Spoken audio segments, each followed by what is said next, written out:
The morning rush at Harbor Cafe was in full swing. Sunlight streamed through the large windows, illuminating the polished wood tables and the line of people waiting for their caffeine fix. The air smelled of fresh ground beans and baked goods, mixing with the low hum of conversation. Carter Rhodes stood in line in his security uniform, navy blue shirt with security emblazoned across the back, standard issue pants, equipment belt with radio and flashlight. At 34, he'd been working private security for 6 years, ever since a back injury ended his military career. The pay was modest, the hours long, but it was honest work and he was grateful for it. He worked at the corporate office building next door, mostly monitoring cameras and doing rounds. Simple, quiet, predictable. Nothing like his years in the service, but that life was behind him now. Ahead of him in line stood a woman who looked like she belonged in a different world than his. She was perhaps 30, with blonde hair styled in soft waves, wearing a crisp white blouse and gray slacks, a leather messenger bag over her shoulder. Everything about her spoke of success and polish. When she reached the counter and ordered a cappuccino and a croissant, the barista rang her up. The woman pulled out her wallet, extracted a sleek credit card, and tapped it against the reader. Declined. She frowned.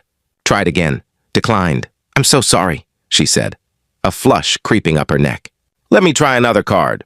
The second card declined as well. And the third. The woman's composure began to crack, embarrassment clear on her face. The line behind them was growing, people checking their watches impatiently. "I don't understand," she said quietly. "These cards should all be working." The barista looked uncomfortable. "Maybe there's a problem with your bank? You could try calling them?" Carter could see the woman fighting tears of frustration and humiliation. He knew that feeling, the shame of not being able to pay for something simple, the judgment of strangers watching your failure. He stepped forward. "I've got this," he said to the barista, pulling out his own worn wallet. "Her order and mine. Black coffee, medium." The woman turned to him, surprise and relief warring in her expression.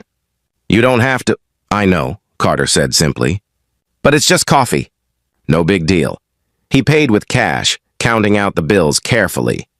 It was more than he usually spent on breakfast, but something about this woman's genuine distress moved him. This wasn't someone trying to scam a free drink. This was someone having a genuinely terrible morning. "Thank you," she said softly as they moved to the pickup area. "I'll pay you back. I promise. This has never happened before. All my cards just stopped working." "Seriously, don't worry about it," Carter said. "We all have bad days." She looked at him properly then, really seeing him. Not the uniform, not the security guard, but the person underneath who'd offered help without judgment. "I'm Claire," she said. "Carter." "Thank you, Carter. You have no idea what this means." Their drinks came up and they collected them. Carter nodded goodbye and headed for the door, already late for his shift. But Claire called after him. "Wait, how can I repay you? Can I at least get your number or something?" Carter smiled. "Really, it's fine. Just pass it forward sometime. Help someone else who needs it." He left before she could protest further, jogging across the street to the office building where he worked. What Carter didn't know was that Claire Foster was the CEO of Meridian Enterprises, a tech company worth hundreds of millions. She'd built it from nothing over the past 8 years, working brutal hours, sacrificing everything for success. And this morning, she'd woken up to discover her identity had been stolen. All her accounts frozen, her cards canceled, her entire financial life in chaos while the bank investigated. She'd been on the phone with fraud departments since 5 a.m., trying to fix the mess, and had rushed out without cash, desperate for coffee and a moment of normalcy. The humiliation of having her cards declined, of standing in that cafe unable to pay for a simple order, had been crushing. And then a security guard, someone who probably made a fraction of what she did, had stepped up without hesitation to help. Claire couldn't stop thinking about it all day. About Carter's kindness, offered so simply, expecting nothing in return. About how he'd seen someone in distress and helped, when a dozen other people in that cafe had just watched with impatience or judgment. It took her 3 days to track him down. She asked at the cafe, learned he worked at the building next door, finally found out his full name through the building's security company. She showed up at the end of his shift one evening, waiting in the lobby. Carter was surprised to see her. "Claire? Everything okay with your cards?" "Yes, thank you. It was identity theft, but the bank sorted it out." She held up an envelope. "I came to repay you." "For the coffee." "That's really not necessary."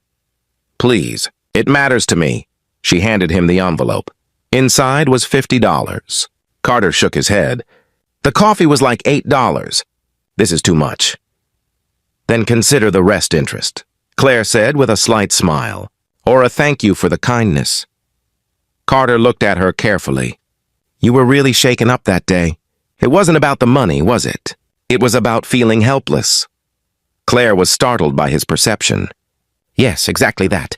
I've worked so hard to be self-sufficient, to never need help from anyone, and then I couldn't even buy coffee. It felt like failure." "It was just a bad morning," Carter said gently. "We all have them. Doesn't mean you're not capable or successful." They stood there in the lobby and Claire made a decision. "Would you like to get dinner?" "My treat, obviously. I'd like to properly thank you." Carter hesitated. This woman was clearly out of his league. The clothes, the confidence, the way she carried herself. But there was also something genuine in her request, a loneliness he recognized. "Sure," he said, "but let's go somewhere casual. I'm not really a fancy restaurant guy." They went to a diner 3 blocks away, sliding into a worn booth with red vinyl seats. Over burgers and fries, they talked. Really talked. Claire asked about his military service, his injury, his transition to security work. Carter asked about her company, but Claire found herself talking instead about the isolation of success, the difficulty of knowing who valued her for herself versus her money. "That's why that morning was so strange," she said. "You helped me when you thought I was just someone whose cards weren't working. You didn't know anything about me." "Would it have mattered if I did?" Carter asked. "To most people, yes. Either they would have expected me to handle it myself because I'm supposed to be this powerful CEO, or they would have helped because they wanted something from me later." Claire picked at her fries. "You just helped because someone needed help. That's rare." "I don't think it should be," Carter said simply. Over the following weeks, they continued meeting.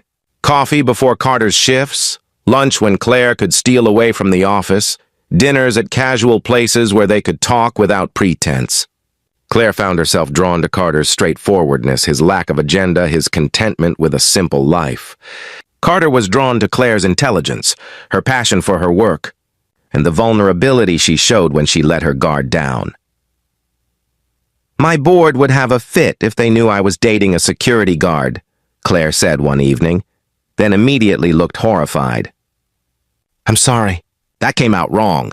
I didn't mean—" "It's okay," Carter said, though something in his expression had shuddered. "I know what I am.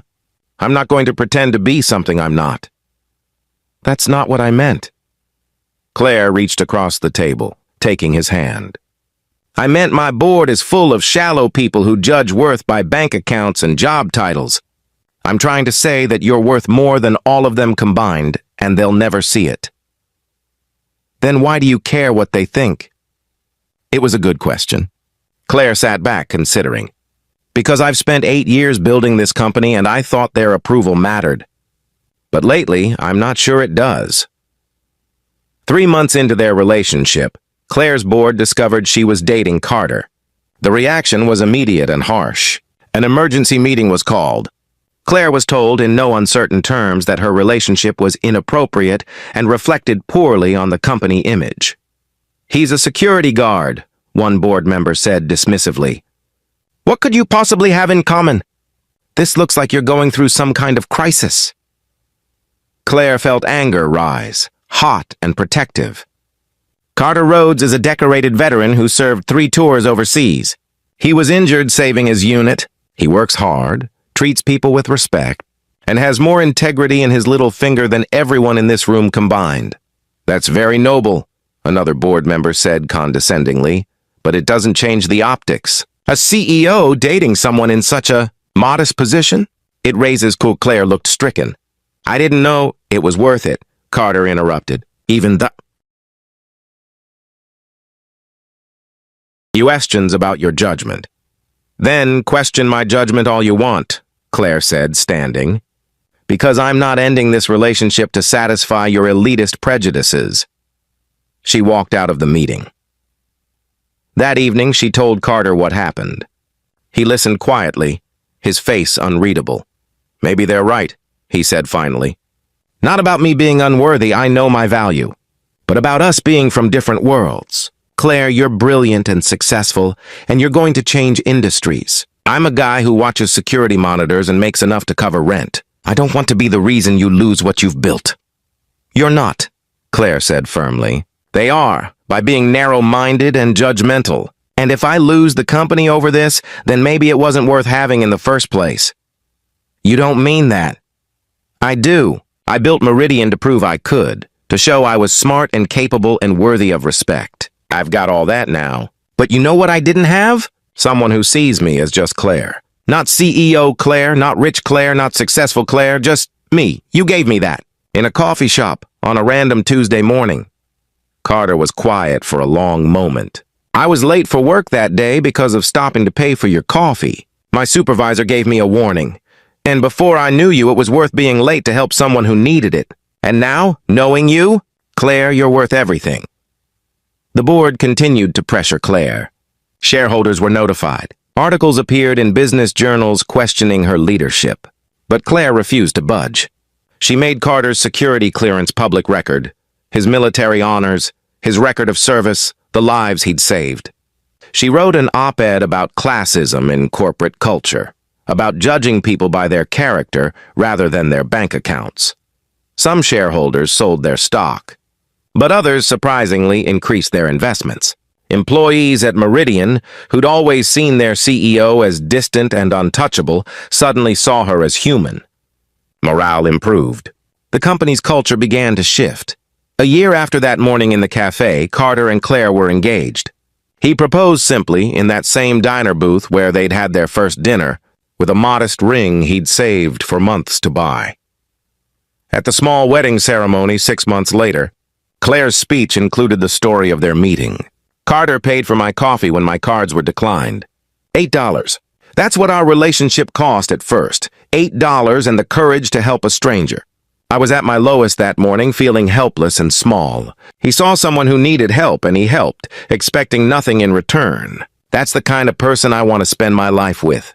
That's the kind of person I want to become. Carter's response was simpler. Claire thinks I saved her that morning. But really, we saved each other. She was having a bad day with her money. I was having a bad life with mine. Not because I was poor, I had enough. But because I'd forgotten that there was more to work toward than just getting by. She reminded me that connection matters, that love matters, that we're meant to build lives together, not just survive separately. Years later, they'd still go back to that cafe on the anniversary of their meeting. They'd order a cappuccino and croissant for Claire, black coffee for Carter, and they'd remember that sometimes the smallest acts of kindness, $8, freely given, expecting nothing, can change everything. Because that's the truth about generosity and love. They don't calculate worth by dollars or status. They see a person in need and respond with compassion. They recognize that we're all just people, trying to get through our days, sometimes failing at simple things like buying coffee, and sometimes, when we have the courage to help without judgment, we discover that we're not just giving, we're receiving something far more valuable than we ever imagined.